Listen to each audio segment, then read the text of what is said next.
ఇప్పుడు మనం ఈ మూవీ అంతా ఎక్కడ వెళ్తుంది? ఫైనల్లీ జనాలకే వెళ్తుంది కదా! సో, కొన్ని సంవత్సరాలకి కొన్ని ట్రెండ్ ఉంటది. ఆ ట్రెండ్‌ని ఫాలో అవుతూ అందరూ వెళ్తాము. కానీ అది మాత్రం కాదు.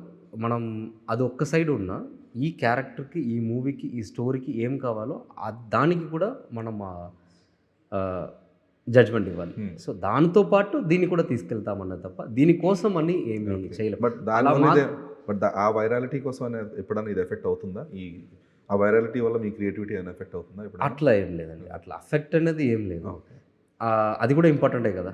జనాల మధ్యలో వైరల్ అవ్వడమే కదా ఇంపార్టెంట్. ఇప్పుడు దానికే ఎక్కువ ప్రాధాన్యత ఇచ్చేసి, అంటే దానికే ఎక్కువ ఇంపార్టెన్స్ ఇచ్చేసి, ఓవరాల్ సాంగ్‌లో మ్యాజిక్ ఉండట్లేదు. ఆ 30 సెకండ్స్‌లోనో లేదంటే 10 సెకండ్స్ హుక్ స్టెప్స్‌లో ఉంటున్న మ్యాజిక్. కంప్లీట్ సాంగ్ చూస్తున్నప్పుడు ఆ మ్యాజిక్ ఉండట్లేదు.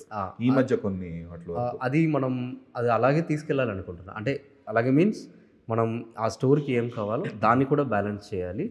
ఈ జ కుక్ మూమెంట్స్ కానీ, జనాలు ఏం ఎంజాయ్ చేస్తున్నారో ఇవి 2 మనం ఈక్వల్‌గా తీసుకొని వెళ్తున్నప్పుడు మీరు చెప్పినట్టు ఆ ఫుల్ ఫ్లెడ్జ్డ్‌గా అది ఎంజాయ్ చేయడానికి ఒక స్కోప్ ఉంటది.